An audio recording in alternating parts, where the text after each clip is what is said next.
Before coming or before entering the flight, I actually made a very big mistake. Hello guys, welcome back to Eichmann TV. Greetings to you all from Brisbane, Queensland in Australia. In this video I'm going to be sharing my experience traveling from Nigeria to Australia. I'll also be sharing, talking about the cost of traveling for those who are interested in traveling, and also I'll be giving some advice on traveling in case maybe you have you've already booked your flight or something like that and you have to travel to this place. So I'm going to give my experience, my advice, based on I arrived 1st March 2023. So stick back and enjoy. Okay, welcome back guys. I'm gonna jump right into it. First of all, I based in Uyo, Nigeria. For those who know Uyo, Akwa Ibom State. So that's where my journey actually began. And I moved from Uyo. I boarded the Ibom Air. For those of you who have watched my travel vlog, I boarded the Ibom Air, and from there we came to the Murtala Mohammed Airport. And I think I made that journey on 28th February. Yeah, that's when I made the journey. So I arrived Lagos on 28th February, and so I went to lodge in a place in Lagos. So the next day, which was 1st March, that was when my flight was scheduled to leave from Lagos. So I already was prepared. I just had 2 boxes. I didn't want to carry much load. I didn't want to carry much stuff, because I have never traveled before. So, and of course, those of you who have traveled with Qatar Airways, they give a limit of free luggage. I think 24 kg or so, or 22 kg. I can't remember. But if you exceed that, you have to pay for excess luggage. So I didn't want to pay for excess luggage, and also I didn't have to carry much stuff here because of course I'm migrating, so I'm going to be buying stuffs too when I come here. So that was why I had just 2 boxes, So in Lagos, I woke up around 3:30 a.m. that day because my flight was scheduled to leave by 8:30 a.m. or 9 o'clock. Okay, 8:30 a.m. Yeah. So I woke up by 3:30. I arrived at the airport by after 4 to 5. Yeah, so I checked in, went through the immigration guys. You know how our Nigerian guys are now. So those of them that will be like, oh, blah blah blah, give me this and that. So I went through all that, so I had to wait for a flight to come, and when it was time, we jumped right into the flight, and then we started moving from Nigeria to Doha because that was the first stop. Yeah, so before coming or before entering the flight, I actually made a very big mistake. I asked people in Australia or where I was coming to about the weather. So they told me that the weather is nice, it's not cold and everything. So at that time too, the weather in Nigeria was also hot. So I didn't see the need to carry any sweater, jackets, whatever. So I just, since where I'm going to is also normal. I saw other people going to US, and Doha is just like where a lot of flights stop, and then you now go to wherever else you want to go to. So a lot of people come to Doha first. So people who are going to US, some of them were carrying their jackets. Europe, they were carrying their jackets. But I was like, oh, where I'm going to is not cold. I didn't remember that the flight is going to be very, very cold, guys. Like very, very cold. And personally, I don't do well with cold. I don't like cold. I like normal temperature weather. Yeah. So I in the flight from Nigeria to Doha, I was just managing. It wasn't that serious. Yeah, to be honest, it wasn't that serious. The flight was okay, and also one good thing with the flight we entered, Qatar Airways, it's that we could adjust our seats. For example, let's say this is the seat, we could adjust this seat like this, so we could just relax, and it will be as if we are you just rest so you can sleep.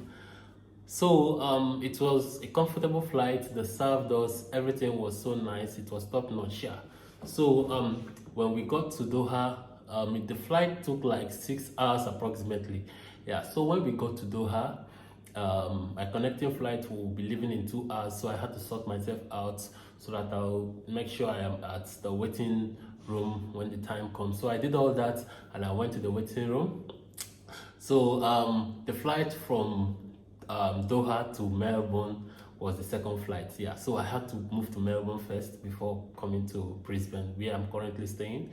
So we boarded the flight from Doha to Melbourne, and when we started moving, that was when because I was like freezing. I was freezing, guys. Like I entered the flight started, and the flight would last like for I think 13 hours or so. So at the start of the journey already I was freezing, and remember I was already tired. Like I wanted to sleep. I wanted to sleep, and the time we left Doha by let me say 8 p.m. in the night. That's Doha time. 8 p.m. Doha time. So I was hoping that okay, when I go into the flight or the plane, I'm gonna just adjust my seat and try to sleep a little. But first of all, the cold was too much. I could not even sleep. And second, the seat wasn't adjustable. The seat was just straight. You can't adjust it. You just have to stay like this throughout the flight. So I knew I was already in deep trouble. Like when the flight started, we moved. After some point, I was just trying to see if I could sleep. I was trying to close my eyes to see if I could sleep, since the time was around that kind of 9 p.m., 10 p.m. Doha time. So before what's happening, we started flying into where there is sunlight again. And then it just occurred to me that, oh my God, we are flying through different time zones. And these time zones are like, you have daylight in some places, you have night in some places. So Doha may be night, but in another place it was day. And since we were flying towards, I think we flew across the Indian Ocean. Yeah, we flew across the Indian Ocean. I was trying to explain the daylight stuff. So when we were flying towards Australia, it started getting like we started seeing sunlight day again, and I was already like, my brain, I want to sleep now. Why is sun coming out? So I couldn't even sleep again. It was just I was miserable there. Then the cold was another thing. They actually gave us a blanket, but the blanket didn't really do much. I had to go and request for extra blanket. They gave me, but it was nothing. So what I did, it's actually funny. I got a water bottle because they served us in the flight. They were serving like morning, afternoon, night. They were all just serving. So I got one of the water bottles. I went to the air hostess and I was like, please fill this thing with hot water for me. She was like, okay, because whatever you ask them, they will just do. I said, please fill this with hot water. She filled it with hot water. She gave it to me. So what I did was that I took the hot water like that and put inside my shirt so that it will just hit me up a little because I was so cold. I was so cold in that flight. So that kept me warm a little bit. I was just rotating the water bottle around my body, so I was feeling a little comfortable. I was like, oh, thank God. So after some few hours, the things started getting cold. I went and requested for another one. That was just what I was doing. So after some point, I had to go to the lavatory there to brush my teeth, to prepare for breakfast and all that. So, but all those while I was so uncomfortable in that flight because I couldn't adjust the seat, I couldn't rest, and it was just I assuming there was an option to get down from that flight. Literally, I would have done that. I would have gotten down. Like I was going mad. Because of course I haven't traveled before, so a lot of things I didn't know, so it's just a first time experience. So but other people, we are just there, relax, just drink their tea, drink their coffee. I was like, how are you people surviving? In fact, my eyes was spinning me because there is one kind of screen they put in front of everybody's seat, so you can watch any movie. And this movie was there, Young Sheldon. I really love I really wanted to watch the movie, but my eye was so heavy because I haven't even slept from the night. I haven't even slept from the night when we are in Doha now, and now we have entered another day. So my eye was just so heavy. I could not even watch anything. I just put off all those things. I was just closing my eye. I was begging God, and then we saw there was a map. The map will be showing you where you guys are and when you guys are coming. So the time is going to take, estimated time. So finally we arrived, and I was so freaking happy. So when we got to where we are going to, that's Melbourne, we had to go through immigration. Yeah, so you know, everything, you must have done everything back in Nigeria. Yeah, so both the medical, the biometrics, everything. So when you just come there, they're just gonna, it's not even gonna take up to 2 minutes, they will clear you. So the other thing they're gonna check is your bag, because they don't allow you to bring food items into Australia, like maybe for those of us at home, you know, you tie gari inside waterproof. No, they will not allow it. So if you want to export gari, I think what you do is you seal it like the one industrial sealing kind of stuff. The thing has to have a label, have expiry date, and all those things. So if you can arrange that kind of stuff like that, yeah. So I mean, that's how, I think that's how people do. I'm not sure of this, but I think that's what people do to bring in stuffs like food items, you know. And also they don't allow vegetables, fruits, nothing. You because of course everything is here, so they expect that when you come here you buy from here. And also they're trying to control maybe pests. They don't want you to bring in maybe a weevil or kind of you know, some of these insects into the country. So yeah, so we went through immigration. I rushed to catch my flight coming to Brisbane, and mind you, by then I was just so tired, but what can I do? I mean, I have to get to my destination. If not, where am I going to sleep? I don't have any like currency, dollar with me, the Australian dollar. I didn't have anything, so I needed to get to my destination. So I went to, and I was lucky because the immigration actually took some time. I was trying to come in with some vegetables and stuff, which they actually seized at the immigration. So those things delayed me. So I now rushed to the waiting area for my next flight coming to Brisbane. So I was lucky. I think I was the second to last person that entered into that craft before it now closed, and then we zoomed off to Brisbane. So when I got to Brisbane, I was lucky. My friend was already waiting for me. So even the universities already sent someone to pick me up, but I didn't need the services anymore, so I had to go with my friend, you know.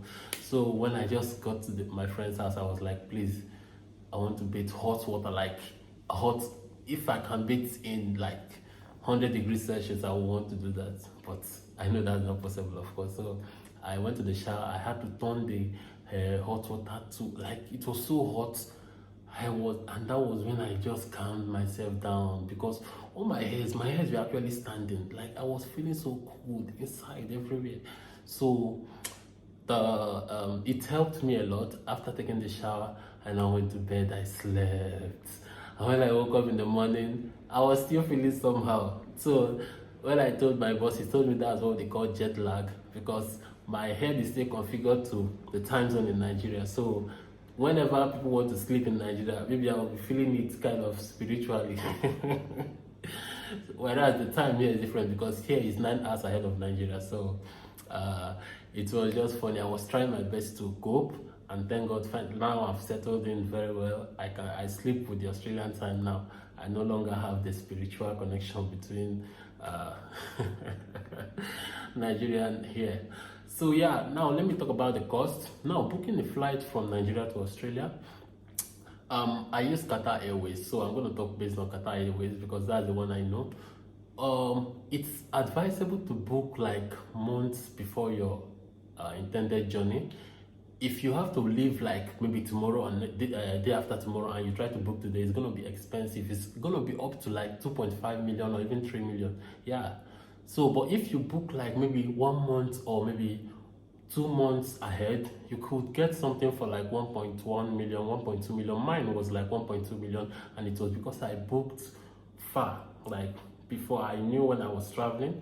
So I booked very far from before the date, so I got the cheapest offer at that time. And also, if you are trying to book far, you can see that when you come today, you'll see that the cheapest flight there is 1.2 million. That's maybe the economy. I'm talking of the economy guys, so not first class. You see that the cheapest one is 1.2 million. Then you come back tomorrow, you see that that cheapest option is no longer there. Probably it has been sold out. So you have to go for the next cheapest option, maybe which is 1.25 or whatever. So you can be lucky that when you come, maybe they just started selling for that particular flight. I don't know how they do it, but you can see something like 1.18 million. So if you miss that opportunity, you may see the next cheapest flight you're going to see will be 1.2 million. That's just how it changes. And for me, I booked my flight myself. I didn't use any agent. I didn't use agent for anything, actually. I like doing my things myself, so that if I make a mistake, I know I'm the one that made this mistake. If I fuck up in that stuff, I'll know I'm the one that fucked up. So all I just need to do is ask questions, know what is the right thing, then I do it myself. I prefer to write my letters myself, everything myself. So even my visa application I applied myself, my flight I applied myself. The only thing I couldn't apply myself was the admission to my university, because you can't apply, you have to go through an agent, and I had to do that. That was just the only agent I used, but every other thing I applied myself. Yeah, so that's for the cost of traveling from Nigeria to Australia. Then the advice, yeah. So advice, the first advice and the most important one I'll give is, please, if you are traveling, please, and you are going, maybe your flight is going to be long. Of course, it's going to be long if you are coming to Nigeria, to Australia from Nigeria. Please have like jackets, have like 2 or 3. Protect yourself, because when you are flying over the ocean, I think it's maybe the flight even gets colder at that point. I don't know. Maybe if the ocean affects the cold in the flight, please don't make the mistake I made. Have your jacket, even if it's very hot in Nigeria. Have jacket, have like 2. Then you now have extra 2 in your bag, your box, so that when the time comes, just keep putting them on, so that you don't go through what I went through. Yeah. So the second advice I'll give is for like just people who feel like, oh, I know Nigeria is a great country, I want to be here, but try and travel out, guys. Just come outside and see what's really going on. Come and see what's going on. Even if you go back to Nigeria later, just like my brother, he says he's never leaving Nigeria. I said, no problem, but please, just come outside and see what's happening. Come and see what's happening. Come and see services. Come and see how everywhere is. Then you will understand, So the third advice I'm going to give, or the last advice, is if you are traveling from Nigeria to Australia, and maybe you haven't traveled before, if you could get sleeping drugs or sleeping tablets, please get it, so that when you get to Doha, between Lagos to Doha is not really that far. You can manage that one, 6 hours, no big deal. But when you have to go for that 14-hour flight, man, it's always like, please take that sleeping tablet, so that you know that, okay, I'm sleeping throughout the flight. The only thing is that when the air hostess comes to give you food, when they see you are sleeping and they try to wake you and you don't wake, they will pass. So your food will just be passing you by. So when you wake up, they can't hunger. So anyway, that's just on a lighter note. Thank you guys for watching. I'll be dropping videos on my admission process, everything. And my videos will be dropping every Saturday or Sunday, depending. So it's been a nice time hanging out with you guys. This is actually my first video with my iPhone and my ring light. So please rate the video quality, whatever. Thank you so much.